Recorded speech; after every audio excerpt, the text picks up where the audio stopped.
बिस्मिल्लाहिर्रहमानिर्रहीम। अस्सलाम वालेकुम। मैं हूं सलमान हैदर। दुआ है परवरदिगार से कि उसने आपको और आपके अहले खाना को अपनी हिफ्ज़ व अमान में रखा हुआ हो। वज़ीर आला खैबर पख्तूनख्वा अली अमीन गंडापुर साहब बामुकाबला गवर्नर, जी हाँ, फैसल कुंडी साहब, ये मामला घर तक पहुंच गया है। ये पड्डा बहुत ज़्यादा बढ़ गया है जी। और आर्मी चीफ की एक्सटेंशन का चर्चा शुरू हुआ है इतना पहले, और कोई और नहीं, साबिक़ वज़ीर आज़म ने इस बात का बाकायदा तौर पर हिमायत भी कर दी है। आप चेक करें, बना है शाह का मसाया फिर है इतराता, वरना शहर गालिब की आबरू क्या, ये वाला हिसाब किताब है। इसकी डिटेल मैंने आपको बतानी है। इलेक्शन कमीशन ने यानी upcoming chief justice Mansoor Ali Shah साहब, जी हाँ, उनको ठेंगा दिखा दिया यार। आप बताएं, सुप्रीम कोर्ट से भी ऊपर कौन है जिसने सहारा दिया इलेक्शन कमीशन को? जब ये मैं खबर आपके सामने रखूँगा आप हैरान हो जाएंगे। आसिफ अली जरदारी साहब, उनको एनआरओ मिल गया। हाँ, इतनी मज़ेदार चीज़ है, इसकी भी डिटेल मैं आपके सामने रखता हूँ। रिक्वेस्ट वीडियो मुकम्मल देखिएगा, और चैनल देख रहे तो चैनल सब्सक्राइब कर दें ताकि मेरा और आपका रब्ता, बेल आइकन दबा देंगे तो नोटिफिकेशन आपको मिलता रहेगा। सबसे पहले जी अनवारुल हक काकड़ साहब की तरफ आते हैं। बड़ी ही इंटरेस्टिंग गुफ्तगू कर रहे हैं सर, होश में, और बड़ी इंटरेस्टिंग गुफ्तगू कर रहे हैं। एक तो उन्होंने ये बात की ना कि आर्मी चीफ का ही मुद्दत मुलाजमत में तोसी होनी चाहिए। ठीक है, अभी आर्मी चीफ को 1.5 साल हुए आए हुए। उन्होंने कहा आर्मी चीफ की मुद्दत मुलाजमत में तोसी होनी चाहिए। माहौल बनाना शुरू हो गया। अब सुनेगा, उन्होंने माहौल बनाना शुरू कर दिया, और सारी दुनिया जानती है कि अनवारुल हक काकड़ साहब कहाँ से आए हैं, वो किसको रिप्रेजेंट करते हैं। काकड़ साहब अपने पास से बात नहीं कर रहे, और ख़ुद ब खुद वो बात कर भी नहीं रहे। बेसिकली वो जहन साजी कर रहे हैं। जब वो जहन साजी कर रहे हैं तो इसका मतलब है वो टेस्टर लगा रहे हैं। और मज़े की बात सुने हैं, उन्हें कहा है जब ये मामला ना बेसिकली जब आर्मी चीफ की तैनाती की तरफ, एक्सटेंशन की तरफ जाएगा, उनकी रिटायरमेंट में आएगा, तो उससे पहले पहले ना इस मामले को मज़ीद पका दिया जाएगा ताकि एक्सटेंशन देने में किसी किस्म की कोई प्रॉब्लम ना हो। जी हाँ, अनवारुल हक काकड़ साहब की तबीयत और जो गुफ्तगू का अंदाज़ और जो उनकी बैकग्राउंड है उसको देखते हुए वो कहते हैं कि आर्मी चीफ की मुद्दत मुलाजमत में तोसी होनी चाहिए। और साथ साथ वो ये भी कह रहे हैं कि तोसी का जो कानून है जो इमरान खान साहब के दौर में बना था, जिस पे नवाज शरीफ साहब ने लंदन से तमाम, ख्वाजा आसिफ साहब, राना सनाउल्लाह साहब ये मानते हैं ना, कहा था कि आपने सीधा जाना है और वोट डालना है। जी हाँ, जनरल बाजवा साहब की एक्सटेंशन के ऊपर, ठीक है, जिसको बहुत बड़ा तुफ का निशान लेती है अपने ऊपर मुस्लिम लीग नून की क़यादत। तो उन्हें कहा वो जो कानून बना था ना, जो इमरान खान साहब के दौर में बना था, उस कानून के भी मैं ख़िलाफ़ हूँ, अनवारुल हक काकड़ साहब कहते हैं, क्योंकि उस कानून को बदलना चाहिए। वो कानून सिक्योरिटी बुनियादों पर नहीं किया गया था, बल्कि सियासी ज़ाविये से उसकी तश्कील दी गई थी। भाई सिक्योरिटी बुनियादों से क्या मुराद है? एक आर्मी चीफ अगर सिक्योरिटी के लिए ज़रूरी है, मुल्क के माहौल के लिए ज़रूरी है, तो जो दूसरा वाला आएगा एक्सटेंशन दिए बगैर, वो मुल्क की सिक्योरिटी को नहीं संभाल सकता, उसकी स्ट्रेटजी कोई मुख्तलिफ होगी। ये इदारा है। मगर नहीं, वो जो कहते हैं ना अपने आप को ज़्यादा सगा शो करने वाली, वो वाली चीज़ें हैं। इसके अलावा काकड़ साहब ने अपनी ताकत, जी हाँ, वो भी बावर कराई है लोगों को कि मैं इस वक्त कितना ताकतवर हूँ। वो कहते हैं अगर मैं चाहूँ तो मैं आज भी शहबाज शरीफ की काबीना का रुकन बन सकता हूँ। आज भी शहबाज शरीफ साहब की काबीना का रुकन बन सकता हूँ। बड़ी बात है सर। हनीफ ओवैसी से आपका पड्डा, ठीक है जी। गंदम स्कैंडल में आप जिम्मेदार, कितना माल कमाया अभी तक ये इन्वेस्टिगेशन में रिपोर्ट सामने आनी है जी, वो आप कर रहे हैं। उसके बाद आप ये कह रहे हैं कि अगर मैं चाहूँ। सर ये हैरानगी की बात नहीं, ऊपर से आप कहते हैं फॉर्म 47 में मैंने अगर मुंह खोला तो नून लीग वाले मुंह दिखाने के लायक नहीं रहेंगे। तो आप इससे अंदाज़ा लगा लें कि ये सिस्टम कितना हाइब्रिड सिस्टम है। 2% की सिस्टम में सियासतदानों की औकात नहीं है।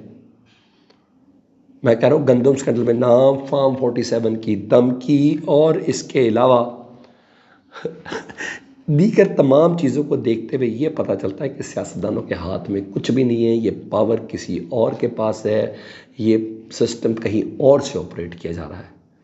सियासतदान बस बेबस हैं, कठपुतली हैं, कोई इख्तियार उनके पास नहीं है। अगर इस तरीके से काकड़ साहब कह रहे हैं कि मैं अब चाहूँ तो मैं काबीना का हिस्सा बन सकता हूँ। अच्छा, क्या कैपेसिटी है आपकी जो बन सकते? क्या है आपने, क्या किया आपने, क्या एक्सपर्टीज़ है आपकी? نگران وزیر اعظم تھے، اس پہ بھی آپ کا نام ہے کہ آپ کو کہیں سے لا کے رکھا گیا. اس کے بعد جو آپ نے نگران وزارت عظمیٰ کے دوران کیا وہ آپ نے اپنے منہ سے بتا دیا، فارم 47. اس کے دوران آپ کے دور میں جو آج کسان ذلیل ہوا اور گندم خریدنے کے لیے کوئی تیار نہیں، بس جس طریقے سے اپنی گندم اس نے پرائیویٹ سیکٹر میں کھپائی، آپ تو کہیں سے بھی کس قابل نہیں تھے. لیکن سائن تگڑے ہو تو پھر آپ اس طرح کی بات کر سکتے ہیں. علی امین گنڈا پور صاحب نے جی بڑا سخت جواب دیا ہے. وہ کہتے ہیں گورنر صاحب آپ ایک کاغذ کی مار ہیں، آپ الیکٹڈ نہیں. نوٹیفیکیشن کے ذریعے گورنر بنتا ہے نا. انہوں نے کہا آپ ایک کاغذ کی مار ہیں، آپ الیکٹڈ آدمی نہیں ہیں، نان الیکٹڈ آدمی ہیں، آپ ہمیں دھمکا نہیں سکتے. رہی بات سیاسی جنگ کی تو آپ سیاسی آدمی نہیں ہیں، آپ الیکٹڈ ہی نہیں ہیں، تو کیسے ہوگا؟ اب آپ سیاستدانوں والی باتیں نہ کریں. اگر آپ باز نہیں آئے تو جو آپ کا پٹرول ہے نا گورنر ہاؤس کا، وہ بھی میرے بجٹ سے جاتا ہے، ٹھیک ہے؟ چاہوں تو وہ روک لوں گا. یہ کہا، انہوں نے کہا جس گورنر ہاؤس میں رہتے ہیں نا، اسے میں نیشنل ہیریٹیج پہ ڈکلیئر کروا کے نا عجائب گھر بنوا دوں گا، اور جو 2 کمروں کے نیچے نیکسی اس کے اندر آپ شفٹ ہو جائیں گے. یعنی یہاں تک چل رہی ہے، اور یہ سلسلہ چل پڑا ہے. کیونکہ پی ٹی آئی کا جو مزاج جو دیکھ رہے ہیں نا، وہ کسی طور D G I S P R سے شروع کر دیں سیاسی جماعتوں تک، سیاسی جماعتوں سے لے کے ان عہدوں پر سی ایم اور گورنر والے کہیں بھی مفاہمت سے کام نہیں لے رہے. ہر جگہ پر بہت سخت رد عمل دیا جا رہا ہے. اس کا مطلب ہے سٹ بہت گجی لگی ہوئی ہے، ٹھیک ہے؟ یہ چیز ہے. دوسری چیز، سپریم کورٹ نے الیکشن کمیشن کو یہ حکم دیا تھا کہ ان تمام مخصوص نشستوں جن کو بندر بانٹ کے ذریعے پاکستان تحریک انصاف کی یا سنی اتحاد کونسل کی جو تھی دیگر جماعتوں کو دیا گیا تھا، ان سب کو ڈی نوٹیفائی کریں. سپریم کورٹ نے کہا ہم الیکشن کمیشن نے کہا ہم ڈی نوٹیفائی کریں گے. اب خبر آئی ہے کہ وہ اپ کمنگ چیف جسٹس منصور علی شاہ صاحب کا جو حکم تھا اس کو نہیں مان رہے اور ڈی نوٹیفائی نہیں کر رہے. اس کا مطلب الیکشن کمیشن کو کہیں سے تسلی ہوئی ہے. سسٹم میں سپریم کورٹ سے بھی زیادہ تگڑے لوگ موجود ہیں جہاں سے وہ چل رہے ہیں. جہاں سپریم کورٹ کا حکم نہیں مانا جا رہا تو پھر دیکھ لیں کس کا حکم مانا جائے گا. میں نے بولا نا، سسٹم ان چیزوں کی وجہ سے ہائبرڈ لگ رہا ہے. فواد چودھری صاحب نے بڑی عام بات کی. وہ کہتے ہیں کہ فرق نہیں پڑتا پاکستان تحریک انصاف میں ہوں نہ ہوں. آپ کو اس وقت عمران خان کے ساتھ کھڑا ہونا ہے. اگر عمران خان ہار گیا تو پاکستان کی عوام ہار جائے گی. بڑی بات انہوں نے کی.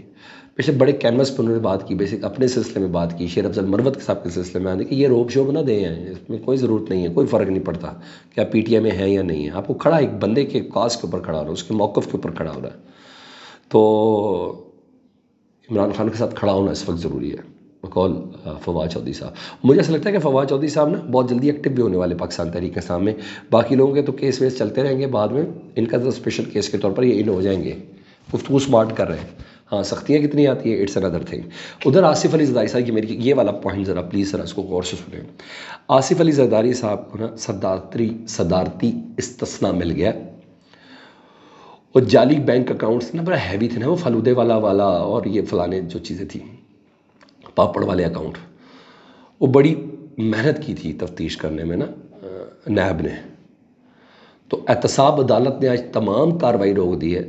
انہوں نے کہا آئین پاکستان نے روک دیا ہے، اب ان کے خلاف مزید کارروائی نہیں ہو سکتی کیونکہ وہ صدارتی عہدے پر، جب وہ صدارتی عہدے سے کبھی ختم ہوں گے تو تب ان کے خلاف کارروائی ہوگی یا کیس چلے گا. دیکھا کیسا سسٹم ہے ہمارا کہ ملزم اگر اعلیٰ عہدے پہ چلا جائے نا تو اس کے خلاف کوئی کارروائی نہیں ہو سکتی. اب المیہ دیکھیں ہمارا کتنا ہے، ہم کتنے گندے، اور کہتے ہیں آئین نے دیا ہے، اس پہ کبھی نہیں کریں گے. آئین میں ترمیم، سلطنت خدا داد اسلامیہ پاکستان، اسلامی جمہوریہ پاکستان، اور پتہ نہیں کیا کیا، جس کا ایک خلیفہ کہتا ہے کہ کتا بھی بھوکا تو جواب دے ہوں، جس کا ایک خلیفہ کہتا ہے کہ میں ایک کرتے سے دوسرے کرتے کا جواب دوں. اب یہ دیکھیں یہاں کچھ بھی کر کے آپ ایک بڑے عہدے پہ بیٹھ جائیں، تفتیش نہیں ہو سکتی. یہ کامنٹ کیجیے گا پلیز، میں نے اس پہ مزید بولنا ہے کسی اور وقت، مگر آپ کے کامنٹس کے ساتھ. اللہم صلی علی محمد و آل محمد.